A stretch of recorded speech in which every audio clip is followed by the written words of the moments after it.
Hey, what's going on, y'all? My name is Andrew from Monster Meadowlands Collections. I have a small online record store on eBay where I sell anything that I find that I think y'all might want. And this is my introduction to the vinyl community, as it's called, on YouTube with my first long form video. Usually I do, reels just talking about, cool records, showing them off. But I figured that if I was going to do anything, it'd be a vinyl tag, which is today's video. And I saw everybody else doing it, so I thought it'd be pretty fun. I was supposed to do it at the beginning of the year, but I'm a little late. It's the 19th today. Oh well. So anyway, welcome. We're gonna do it anyway. So we got 20 questions here, just talking about records and vinyl things from 2025. And so I've got me a little stack of stuff to show y'all here. So I guess we should go ahead and just get into it. First question. Let's see. Let me rearrange my questions. All right. So, first question, your best vinyl buy of 2025. So, I'm already going to break the rules a little bit, to be honest. Sue me. I couldn't decide on just one, record that was my best buy of 2025. So, I've got 3 little batches here of buys. There are multiple records in each, but they're all different buys, and I bought them all at the same time, each batch at the same time. So I wanted to show them all off because I couldn't really decide. So the first one of the first batch is, boom, Mastodon, Stairway to Nick John. So there's the back. This was just a little EP they did for their producer, Nick John, who ended up passing away 2019. And to show a little in memoriam of him, they did Stairway to Heaven, and they did a live version as well. Just a little 10-inch. It's 2 songs, but I will say that Bron Daly's voice on this, without the legendary status of the song from Led Zeppelin, if you take the actual just talent from both of them, kind of neck and neck. There's a really good recording. So you can listen to this pretty much anywhere you listen to music, but this is a great one to pick up if you ever see it, just to have. That is a EU press 2019 on Reprise. There is a US and an EU version. I ended up grabbing the EU version. And so next, these first 3, that one and these next 2, are all from a place called McKay's. It's a bookstore, but they also carry CDs and records. And so I was just flipping through one day and I found these 3. So here's the next one. Boom. Meshuggah, Violent Sleep of Reason. I have never found a Meshuggah record before. I've seen CDs. I've got some CDs, but it's mostly from where I'm at. I'm in Knoxville, Tennessee, so people around here don't really get into metal that much. But it's got some really cool reflective artwork on the back. This is reflective if you have it in a certain light, and so is this. But through the sleeve, you can't really tell through the sleeve. But this is a German press. It's on Nuclear Blast. This is their 2016 release. This is the one right after Koloss, which is an incredible record, or Koloss, whatever you want to call it. So this is a very good one as well. A double album. Just some really cool stuff on here. If you know Meshuggah, you know what you're expecting. Gent mastery, some crazy grooves, some crazy rhythms, all sorts of good jazz like that. So next one going in that little first batch, that little first buy, which will conclude the first batch, is, oh yeah, Tool, Anima. Damn, I've been looking for this one for a long time. Actually only needed this one record to complete my Tool collection, and I was just gonna grab it on CD because that's where I have all my other ones, because Tool's hard to find on vinyl, and I don't want to get those crappy represses, especially for Lateralis. The thing apparently sounds like crap, so I didn't want to grab it. So I was actually walking through McKay's and had a CD version of this, and was just gonna check out with it until I flipped through my last crate, found this, and was like, well, I guess not.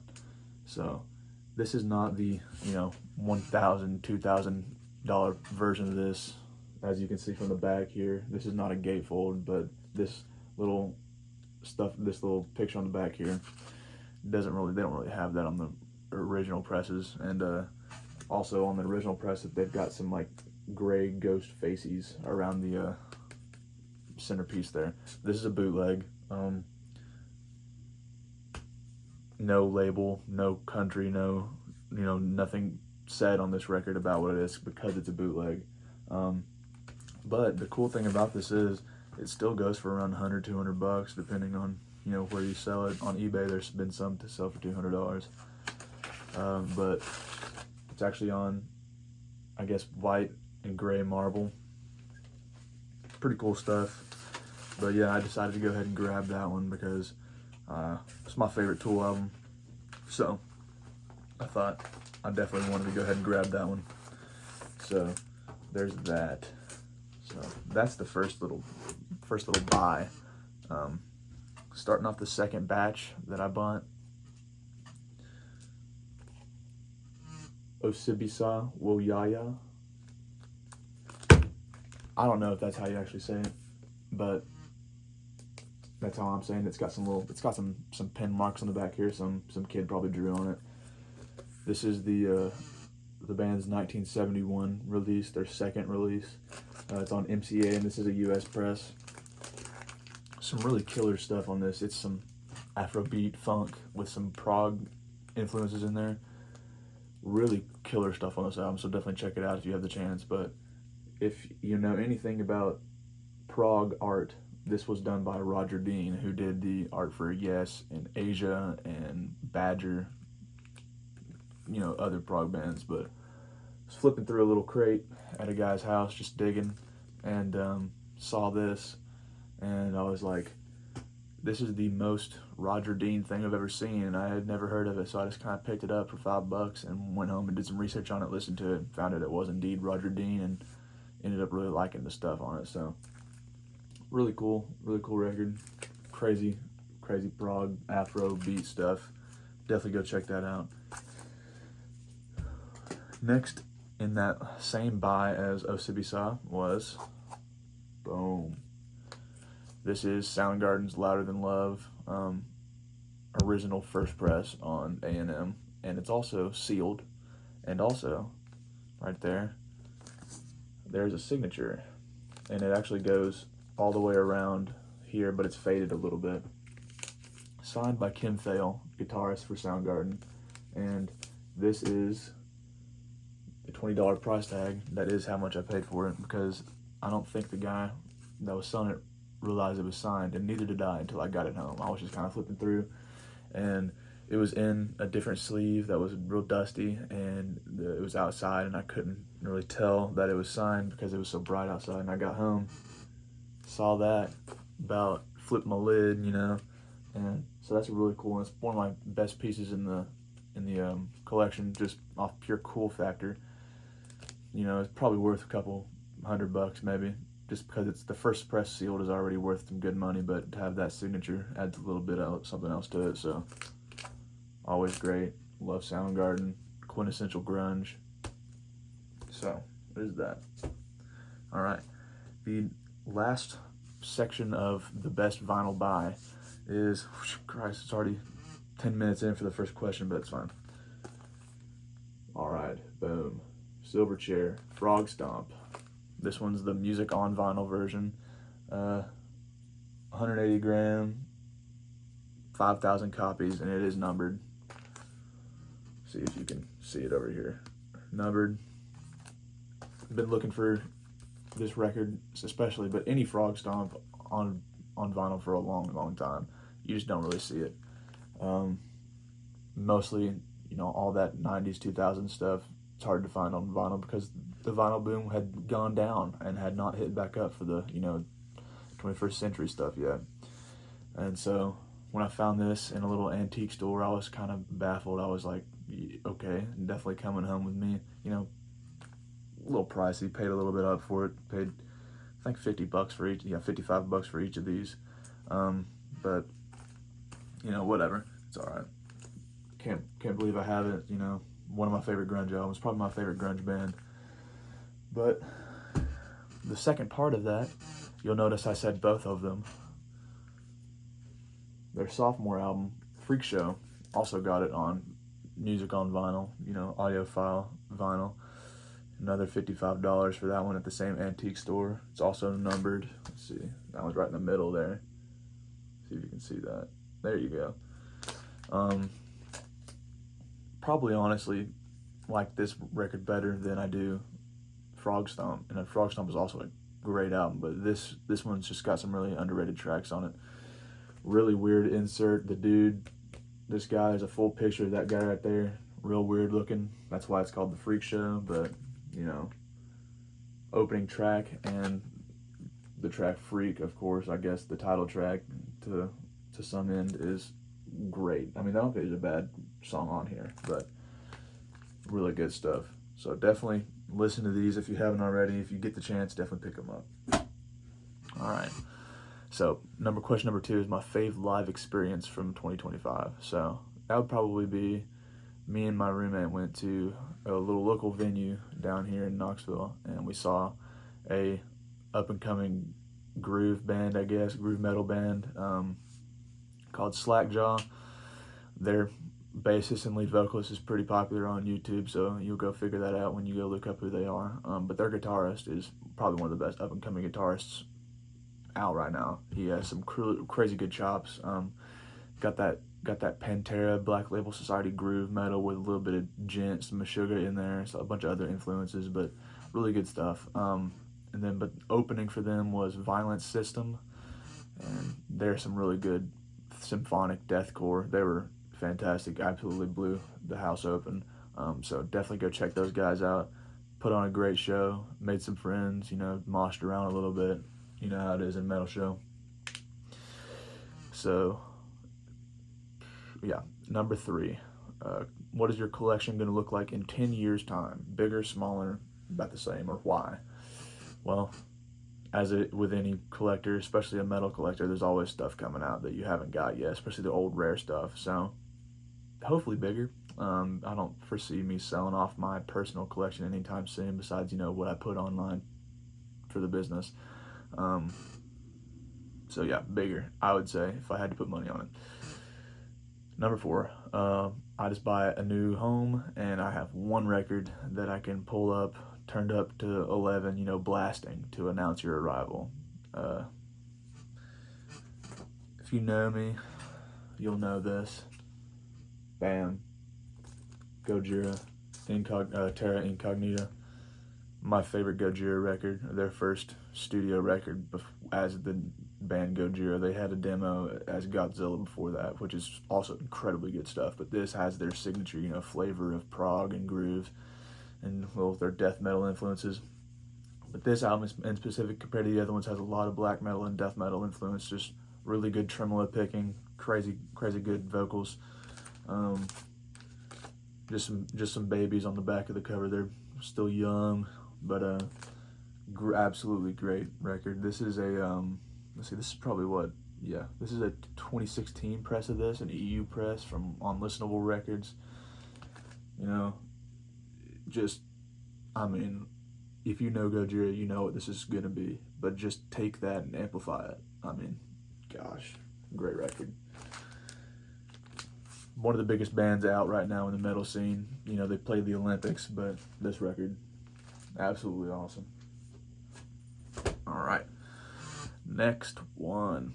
One record for your favorite male and favorite female singer.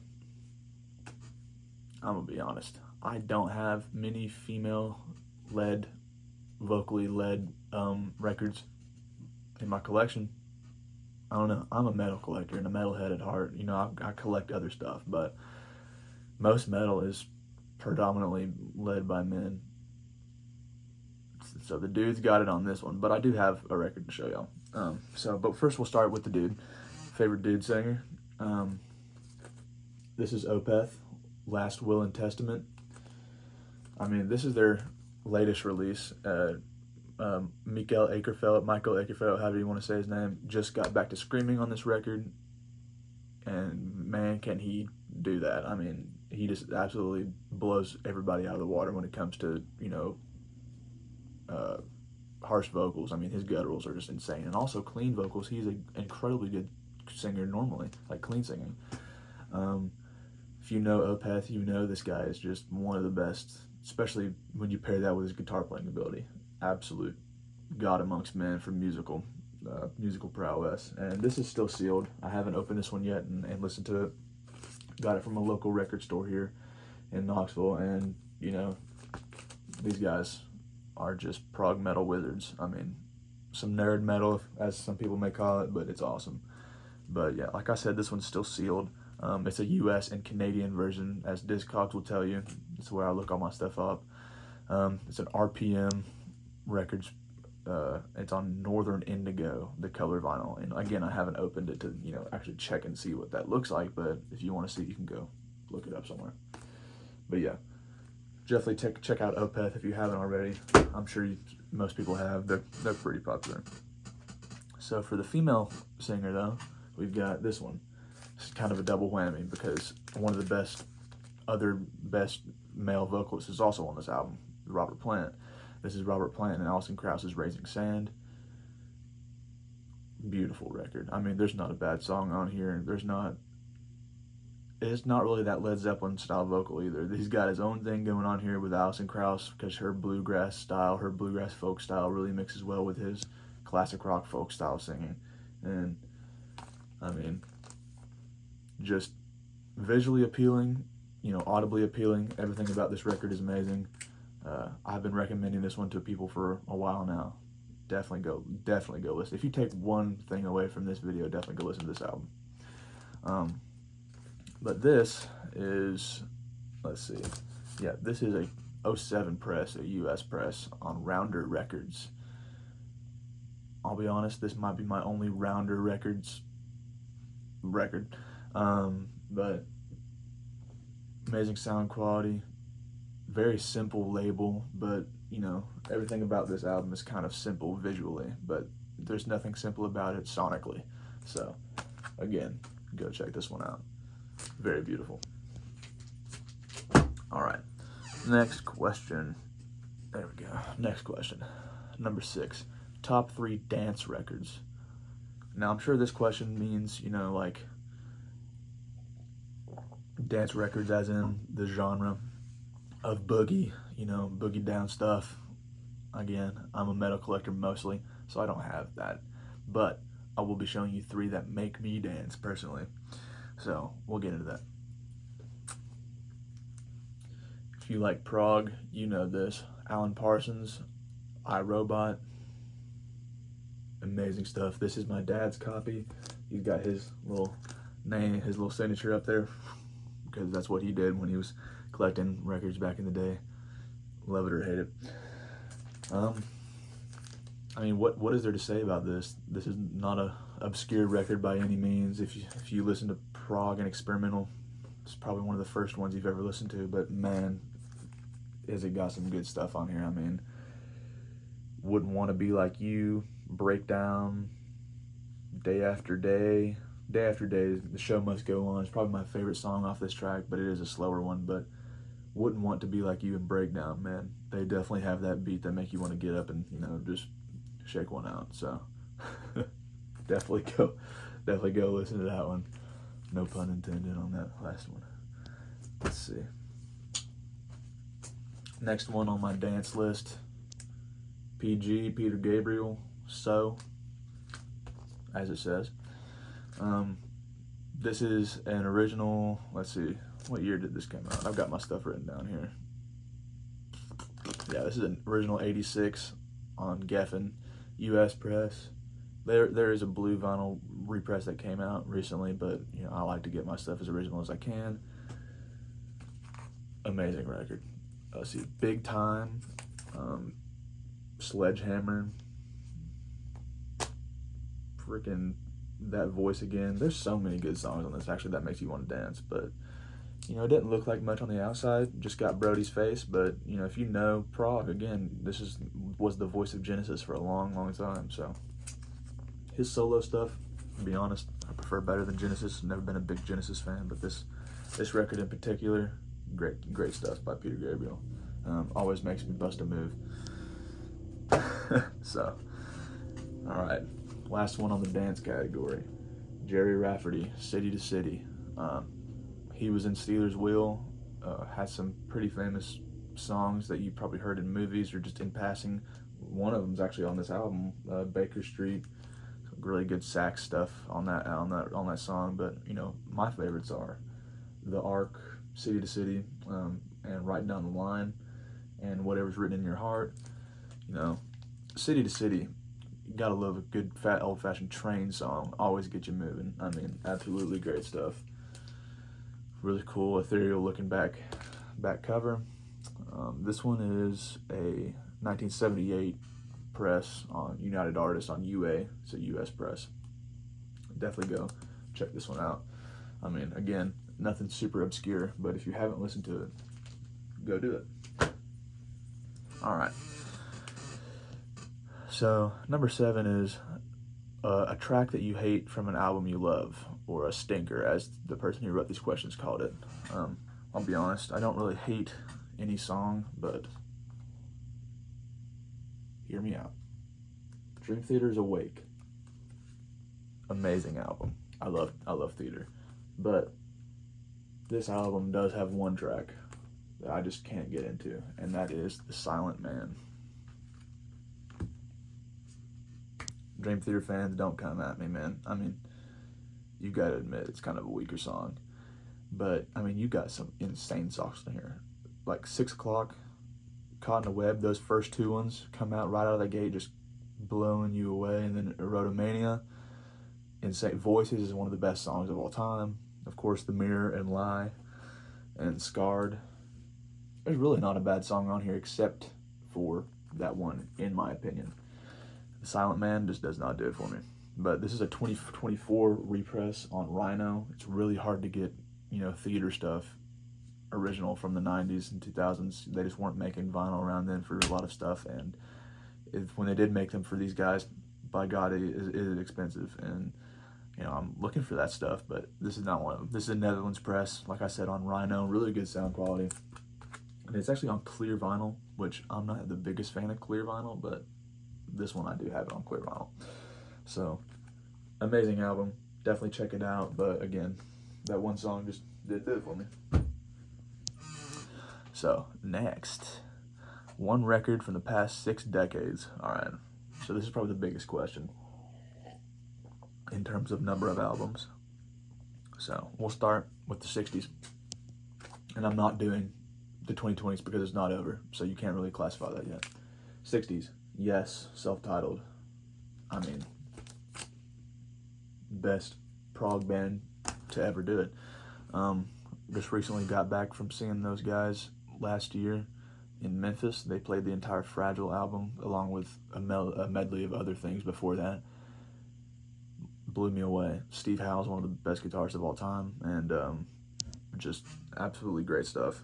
This album, though, you know, a lot of people don't really talk about this one because it's not like one of the most quintessential ones. This one is before Steve Howe was on guitar, so not really considered the classic Yes lineup, but man, I See You, Yesterday and Today, Herald Land, Survival. Man, there's so many good songs on here. I mean, still sounds like classic Yes to me, but this little passage on the back talks about them and Zeppelin, you know, coming out around the same time. Going to be neck and neck, you know, in terms of who's going to be the biggest one on the cusp of the 70s. You know, we all know who ended up winning that battle. Zeppelin was the biggest band, probably the biggest band in classic rock, and will be for a long time. And it's influenced so many people, but these guys right here, man, I mean, they were the best to ever do it in prog music, and probably some of the best musicians to ever live. So, yes, self-titled. Amazing stuff right here. 70s, probably the awakening of the best bands of all time. Sabbath, Volume 4, needs no introduction at all. I mean, R.I.P. Ozzy just passed away. Tony Iommi had some of the best riffs on this album, just absolutely sludge mastery, doom mastery. I mean, Under the Sun is an absolute killer. Supernaut, Tomorrow's Dream, Wheels of Confusion, Changes, of course, is a beautiful song. This is my original, let's see, when did this come out? This is my original, 1972, right, okay, 72, this is my US press. I've been working on getting, my UK presses and my olive green labels and my Vertigos and all that good stuff. But this is a palm tree label on Warner. I'm working on it. I'd love to get the original ones, but right now this is what I have for Volume 4, and this is my favorite Sabbath record. Maybe Master of Reality would be a close second, maybe tied actually, but great stuff on this. Needs no introduction. Everybody knows Sabbath. 80s. Let's get into that. And yeah, my chair is squeaking. Sorry about that. Metallica, and Justice for All, the best Metallica album of their classic run. Don't fight me on it. Ride the Lightning is a second. I mean, what is there to say about this? I mean, they screwed Jason on it. We all know that. Ripped his bass, but this was back when Kirk still had it, man. James was at the peak of his ability, playing the meanest riff. Lars was honestly doing pretty good on this album. He actually kind of held up really well on this album. Probably can't do it today, but, I mean, this came out in '89 originally. This is my 2018 press on Blackened, their label. But, I mean, right on the end of the 80s, but, Metallica came out in the 80s. It was an 80s band. This is the one I'm choosing. It's my favorite Metallica record, so I doubt anybody's not heard this. One of the most famous Metallica songs of all time, One, is off this, so, but still, if you haven't heard this, go listen to it. My favorite track on this is probably Eye of the Beholder or Frayed Ends of Sanity, so. 90s. Let's get into the Bar, Crowbar. I love Crowbar. Probably one of my top bands right now. I've been listening to them for the past 3 years and just really got into them heavy this last year. This isn't my favorite album by them, but it's definitely a very, very good album by them. Probably one of the best, honestly. Probably the most famous. Such good sludge, doom, whatever you want to call it. That Louisiana sludge, man, it's just insanely heavy. It's like Black Sabbath turned to 25 on the volume, man. It's insane. This is my 2023 25th anniversary press of it. This came out in '98, but really hard to find this on vinyl in any shape. So having this is kind of a grail for me. I'm looking for it for a long time, even if it is a 2023 press. It's still pretty heavy. This is on the MNRK Heavy label, made in Canada. I think it's on let's see, gold and silver vinyl, one of those color schemes. But awesome hype sticker there. Check that out. And 2000s. All right. Lamb of God, one of the best metal bands to ever do it. Coming out with a new album this year. They just dropped a couple of singles. I actually already pre-ordered the signed version of the record. Can't wait to grab that, or to receive that, But this is Sacrament. Probably got the most famous Lamb of God song on here, Redneck. Without talking about Laid to Rest, those two are probably neck and neck for most popularity, but what a great album. My favorite is As the Palaces Burns, but that's the only one that's insanely hard to get on vinyl. But either way, this album is awesome. Probably my second favorite. So many good songs. Beating on Death's Door, Again We Rise, Foot to the Throat. So many good cuts on this, man. So many. So yeah, that was the 2000s. This came out in what? 06? Yeah, 06. This is my 2022 press. This is an anniversary press. Yeah, it's a 15th anniversary press.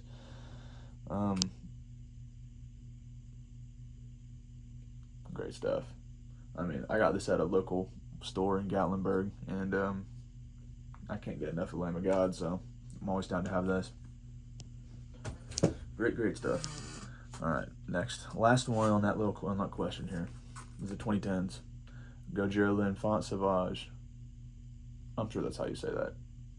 Maybe not as American sounding, but these French boys, again, they know how to get down. I've already showed a Gojira record, and again, this not my favorite one. Terra is, but this is still a great record. Better than Magma, better than Fortitude, better, one of their better ones. They had an insane run throughout the 2000s, but this is their last good album, in my opinion. They're all good, but their last, like, killer album, in my opinion. This is a half-speed, press. Really good sound quality on forest green vinyl. I think I found this at another local record store, just digging one day. This is my 2025 press, my EU press. It's on Roadrunner. Came out in 2012, and that will round out that question of 6 records through the decades. So, go Jira. All right. Next question. One artist you want to hang with alone for a day. That would be Kirk Windstein from Crowbar. He seems like an incredibly awesome dude to just hang with. Number 10 is what is the must ask question from the answer to number 9. So what is the must ask question I would have to ask Mr. Kirk Windstein? And that would be, how do you keep going when you're only one person in the band? You're the only person in the band, because he's talked about members coming and going, and him at one point and many times was the only person in Crowbar, and that's a very similar situation as to I've been in my band as many times as well. And you kind of get down on yourself. So is it the passion? Is it the love for music? Is it the passion for playing music and the fans, or is it just bills need to be paid? Like what gets you out of bed to find those people to do it? Because for me, I know it was the need to play my music, but sometimes it felt like it just wasn't in the cards until it was. You know what I mean? So that's probably what I would ask him. Number 11. An album with a track that makes you cry every single time. All right, so I wouldn't say it makes me cry every time, but it gets me more than any other track, I think, except for a couple that I can't really put my finger on at the second. But Stone Temple Pilots, Purple. Man, don't come at me for the Walmart sticker, dude. It was a gift. Walmart has pretty good represses. They're not the best, but they're pretty good. So, good old 12 Gracious Melodies Cake on here. The track that gets me, though, is Kitchenware and Candy Bars. Weird title, but incredibly soulful song. I mean, that initial guitar chord when he just comes in and just rips that crunch and just sends you into the chorus, man. And Scott Weiland is absolutely just laying it down, dude, with that pure emotion he's feeling. You can just tell when you hear that he was feeling some shit. So definitely go listen to that song and you'll know exactly what I'm talking about. Beautiful stuff. Not underground or obscure by any means, but he was really feeling it on that one. All right. So, okay, number 12. Show 3 albums from an artist you can't get into. Not a great question in my opinion, because why would I have 3 entire albums that I can't get into, that I just don't like? But so I don't have 3, but I do have 1. And the only reason I still have it is because I'm trying to make myself get into it. I really want to like this because it's just, I feel like I should. And that is Eminence, The Black. This is their 5th album. They're a Swedish metalcore. Yeah, that's what it says on the hype sticker, at least. Swedish metalcore quintet. So, I don't know, man. It just doesn't really scratch that itch for me. I mean, there's a lot of other metalcore I'd rather listen. I'm not the biggest metalcore listener anyway. I don't know. It's kind of stock, in my opinion, with kind of the other stuff that's coming out around now. It's just some of the stuff is overused. The only one that I could really get into is Continuum, that track right there. I don't know, man. But I do want to like this really bad because a friend showed it to me, and he showed me that song, and that song ripped. But other than that, I just couldn't get into it. So I really want to because my friend showed it to me, but I don't know. It's just not doing it for me right now. But, you guys check it out. You may like it. You may come at me and say, what the hell? What are you talking about? That's one of the best metalcore albums to come out in the past freaking decade. So, Oh, well. Let's see. An album from an artist you don't agree with that you still love that album, though. That's question number 13. All right. So, I'm sure that's talking about, can you separate the art from the artist? And I'm not about to get into that whole thing, because there's politics and, bad things people have done. But, like another guy on YouTube said, if if we took everything at face value of, the characteristics of the artist, we wouldn't be able to listen to anything because a lot of people have done some bad stuff. So, either way, I'm going with the safe option. How's the holy Led Zeppelin? Hear me out. I love Zeppelin, okay? I love this album. It's my favorite Zeppelin album. Zeppelin 3 is probably right after that. But let's be real.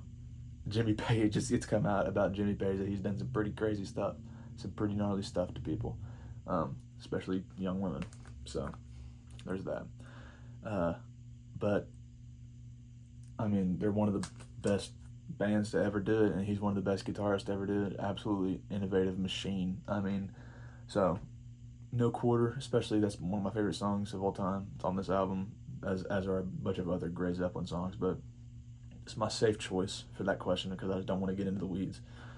So, boom. There's that. Running out of space to put these discards ones. Okay, next question. Sell every single record you have, sell everything, but you keep one. What is it? Again, I'm going to break the rules a little bit here. I can't just keep one.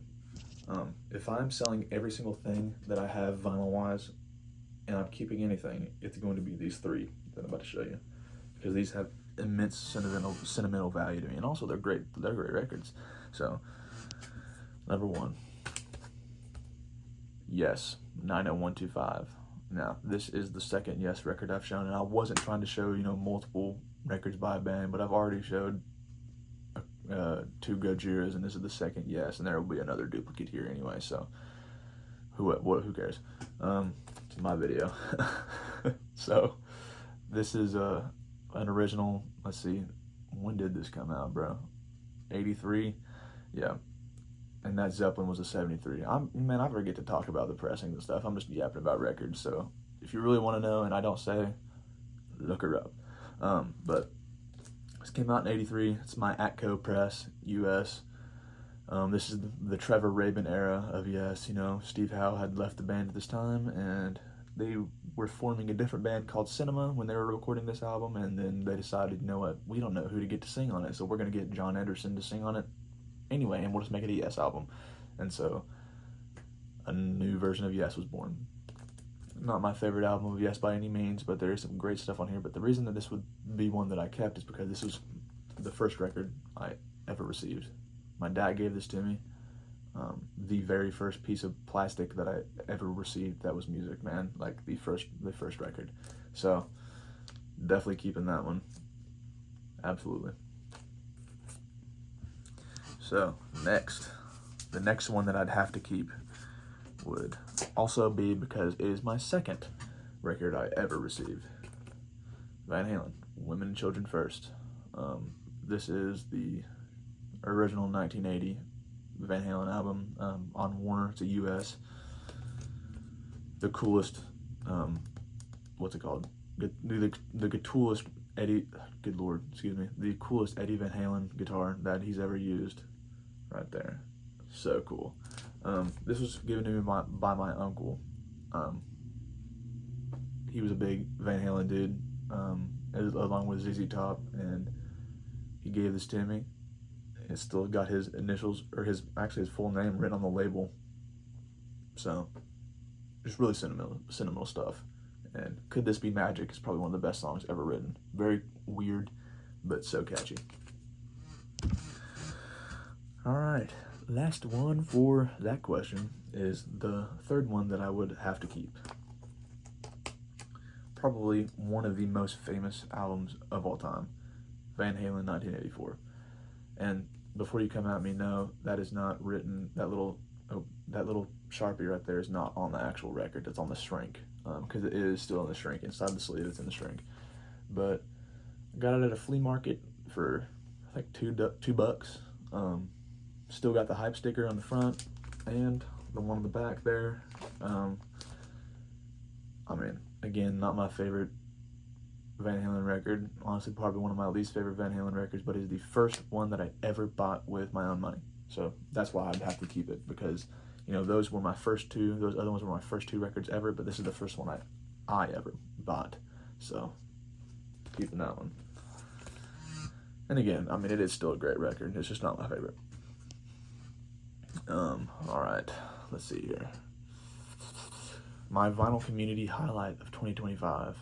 Again, this is my first introduction to, the vinyl community, so I'll probably just say a collection that I bought for the business and flip through. Probably, I found some crazy stuff this year to sell, so I'll say a collection that I bought. I won't specify. You'll have to go look on the eBay. Actually, I just got bought out and I'll be restarting soon, so look later and you'll see some more stuff. Let's see. Favorite music biopic. I'll be honest, I don't really like the biopics that came out recently. I'm not a big Bob Dylan fan, so I didn't watch that one, but I didn't like The Dirt. I mean, I liked The Dirt. It was cool. It was entertaining, but it didn't really, cover Motley Crue the way I thought it would, and neither did Lords of Chaos. That was a terrible movie, honestly. I didn't like Lords of Chaos at all. I guess I'll probably say Into the Void on YouTube. It's a documentary series, but the one that I like the most is the one about Chuck Schuldiner from Death.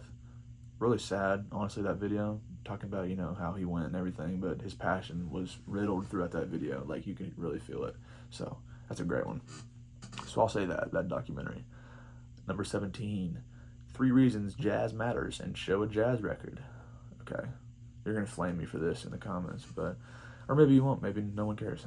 But I don't really collect jazz. I'm a metalhead and a classic rock head and a prog head. Like, I love a lot of stuff. And I do like some jazz, man. I do like some jazz, but I just don't collect jazz. It's hard for me to find around here, and at least find good stuff. But either way, I'll show this. Well, I don't even know if you'd call this jazz, but bam, Sade. It's the best of CD. Still got the little hype sticker on it. I mean, I can't tell you how many times I've thrown this on just for a late night chill with the boys. Needed something slow and relaxing to throw on. I didn't want to mess with, a record.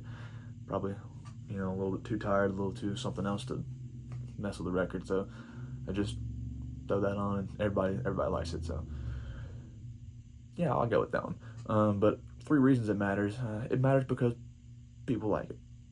I don't know. I mean, it matters to me, of course, but it doesn't matter as much as metal or rock or anything. It's not as influential to me, but in my music, but it matters to a lot of people, so it matters. Another reason is some of the best musicians, I will say, were jazz musicians. Some of the most soulful musicians were jazz musicians. Very influential genre as well.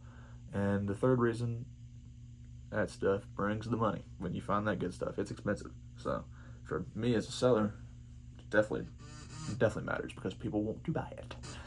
Okay, let's see. Question 18. You're innocent on death row, and you have one last musical request. What is it? Bam. Rush, Hemispheres. This song, or this album, it's a pretty lengthy album, I will say. The first song is like, what? 18 minutes? Like, holy crap. So, I mean, Prog Masters, Rush, they're going back on tour. Everybody knows Rush, but this is the Rush that is the best version of Rush. Moving Pictures is a great album. Permanent Waves is a really good album. But, like, this is quintessential Rush right here. Insane stuff. This is my original, let's see, when did this come out? Yeah, 78. Yeah, so this is my original 78 on Mercury.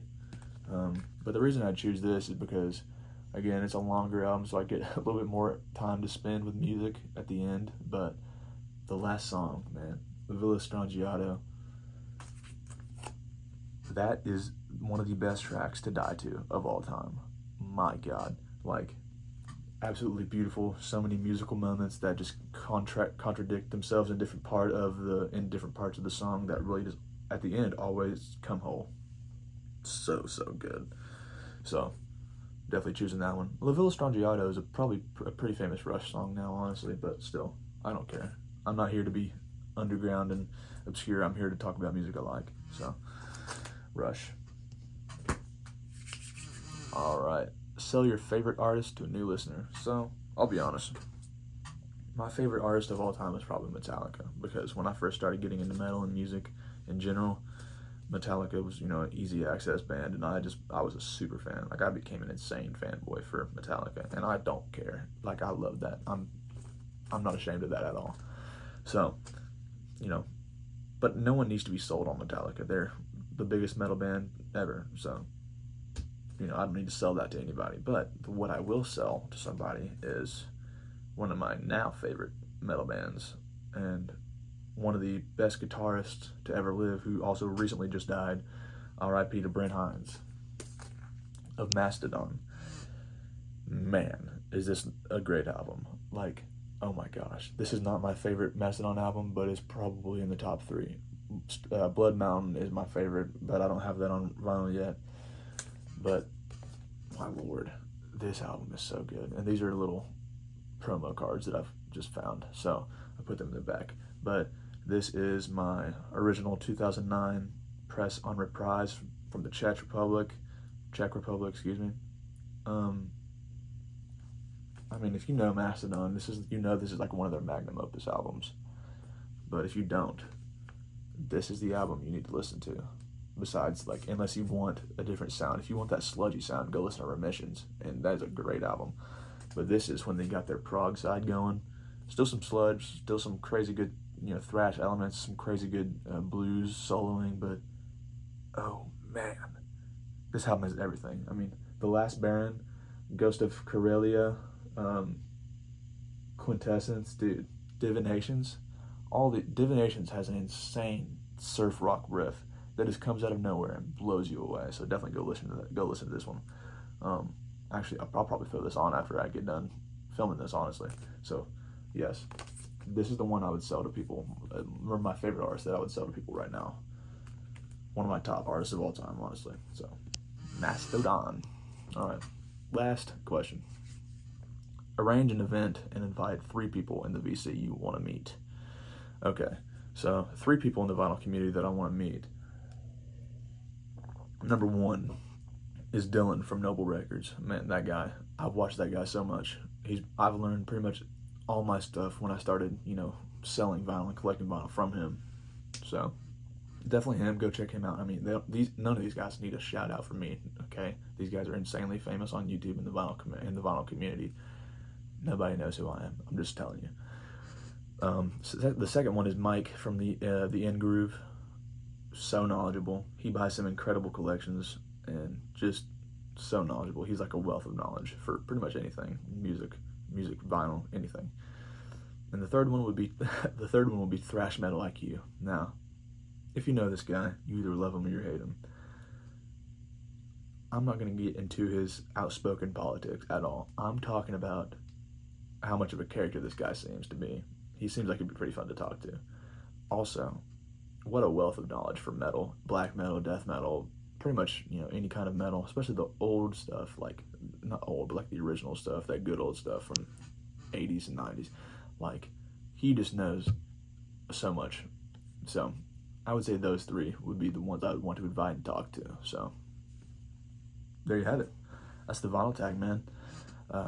Again, I may not do many long-form videos on this channel. I usually just focus on reels, like I said, but, I feel like if there's any video for me to do, it'd be a vinyl tag. And this is almost an hour long, so I'm going to end it. Like, holy crap, I didn't realize it was going to be that long. But there she blows. I mean, go listen to all these records if you haven't already. Subscribe, drop a like, drop a comment, all those good things everybody says. See y'all next time, maybe.